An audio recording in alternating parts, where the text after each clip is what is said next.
응급 환자가 탄 구급차를 막아선 택시기사 사건과 관련해서 1심 법원이 택시기사의 징역 2년을 선고했습니다. 유족은 판결 내용에 아쉬움을 나타냈습니다. 손효정 기자입니다.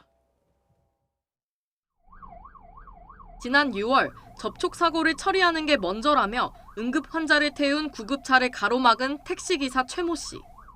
당시 구급차에 타고 있던 폐암 사기 환자가 끝내 사망하면서 큰 비난이 일었습니다.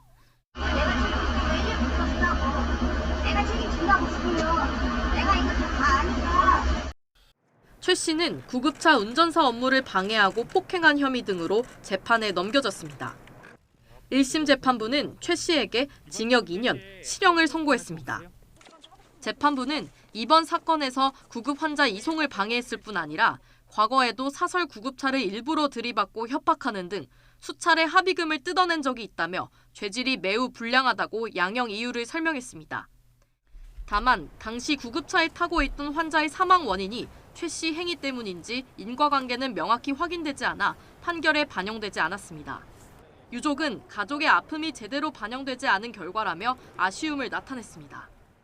결국 저희 유족이나 망인이나 이런 그분 분들의 이런 아픔이 정확히 반영된 판결은 아니라고 생각을 합니다. 구형에 비해서도 너무나 작게 선고된 것이 아닌가, 그래서 좀 아쉬운 점이 많이 있습니다.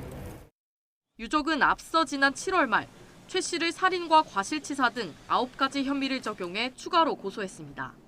이에 대한 경찰 수사는 최 씨가 10여 분 동안 구급차를 가로막은 행위가 고인을 사망에 이르게 했는지를 밝히는 게 쟁점입니다. 경찰은 대한의사협회에 당시 피해자 상태로 볼 때 이송 지연으로 사망에 이르렀다고 볼 수 있는지에 대한 감정을 의뢰했습니다. 저희는 증거대로 그리고 수사 원칙대로 그렇게 수사하겠습니다. 유족은 최 씨를 상대로 정신적 고통에 대한 수천만 원대 손해배상 청구 소송도 제기한 터라 민사 재판도 조만간 시작될 것으로 보입니다. YTN 손유정입니다.